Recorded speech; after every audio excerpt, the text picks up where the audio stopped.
এলাকার MP sir তো আছে, আলহাজ ইলিয়াস উদ্দিন মোল্লা স্যার সবসময় শিক্ষা প্রতিষ্ঠানকে অনেক ভালোবাসেন। স্যারেরও একদম স্কুলের দিকে খুব ভালো নজর দৃষ্টি, যার জন্যে আল্লাহর রহমতে আমরা স্কুলটাকে আসসালামু আলাইকুম, আমি তন্ময় চৌধুরী। চ্যানেল মিরপুরের যারা দর্শকরা আছেন সবাইকে অনেক অনেক স্বাগতম ও শুভেচ্ছা। এখন আমরা আছি মিরপুর 12 ডি ব্লকে। এই ডি ব্লক একটা স্কুলের সামনে, শহীদ মুক্তিযোদ্ধা গার্লস হাই স্কুল। এই জায়গায় আসুন, এই স্কুলের ব্যাপারে আমরা বিস্তারিত জানবো, এখানে কি কি কার্য হচ্ছে। আসুন, আমার কথা না বাড়ে চলুন আমাদের সাথে। হ্যাঁ,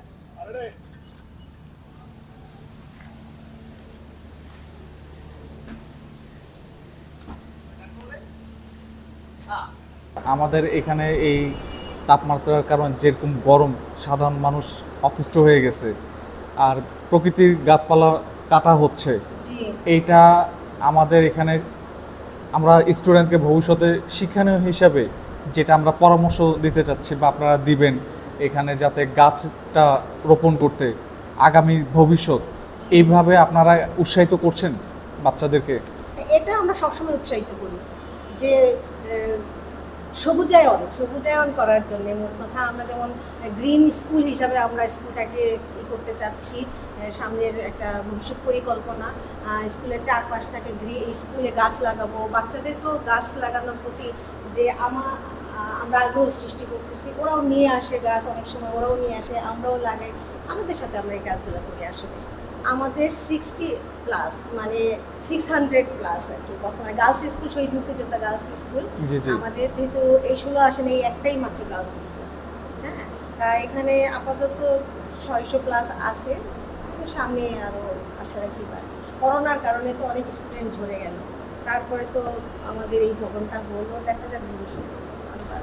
আমাদের এই শহীদ মুক্তিযোদ্ধা গার্লস স্কুলটা যেহেতু এই 16 আসনের একমাত্র গার্লস স্কুল, এটাকে আমি এই অত্র এলাকার একটা মডেল স্কুল হিসাবে তৈরি করব এবং গ্রিন স্কুল হিসাবে তৈরি করব, এটাই আমার পরিকল্পনা। আচ্ছা, যাতে এলাকার সবাই দেখে যে এই সামাজিক প্রতিষ্ঠানটা সুন্দর এবং সবাই আগ্রহ পায় যে মেয়েদের ভর্তি করার জন্যে নিরাপদ, একেবারে নিরাপদ একটা প্রতিষ্ঠান। এটাই আমার পরিকল্পনা। অবশ্যই আমি একটা কথা বলতে পারি, সবসময় আমরা বলি, আমার টিচার টিমদের নিয়ে যখন মিটিং করি, আমার টিচাররা কিন্তু এলাকায় যায়, প্রতিটা বাড়িতে আমরা রাউন্ড দিই বাচ্চাদের ব্যাপারে। তাদেরকে আমরা সচেতন করি যে দেখেন, বাল্যবিবাহ তো দিবেনই না, আপনারা বাচ্চাদেরকে স্কুলে পাঠান, আমরা নিরাপদে ওদেরকে শিক্ষিত করব এবং আপনারা যে কোনো সমস্যা আমাদেরকে বলবেন, আমরা চেষ্টা করব সমাধান করার জন্য।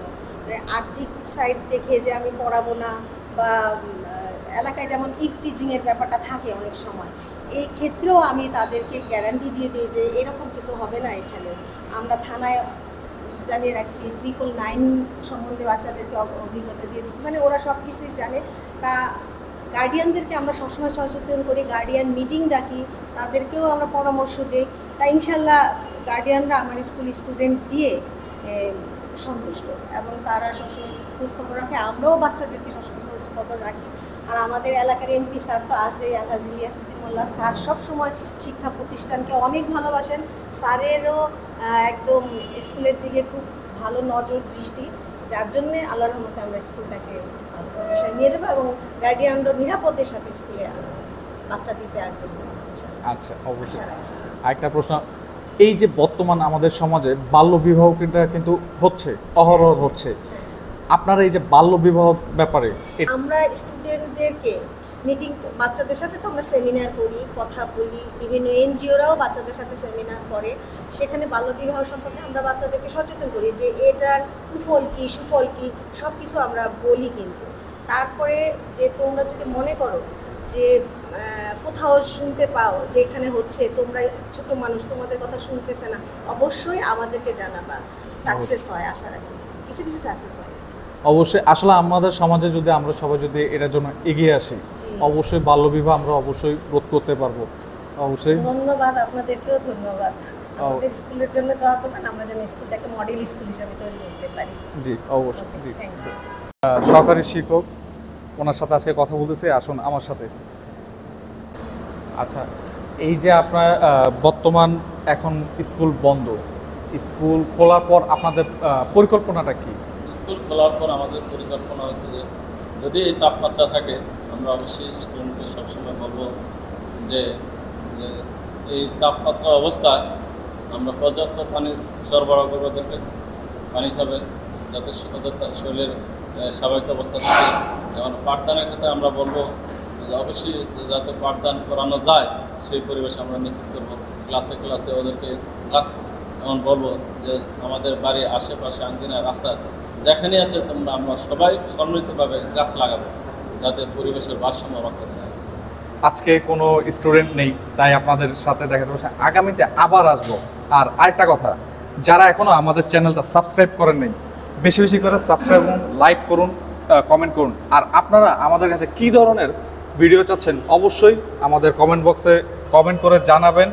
আর যারা এখনও ওই যে সেম কথা, আবারও সেই সাবস্ক্রাইবের কথা বলবো, বেশি করে সাবস্ক্রাইব করুন। সবাই সুস্থ থাকবেন, ভালো থাকবেন, আর বেশি করে পানি খাবেন। এই তাপমাত্রা থেকে আমরা যাতে সবাই ভালো থাকি, সুস্থ থাকবেন। ধন্যবাদ।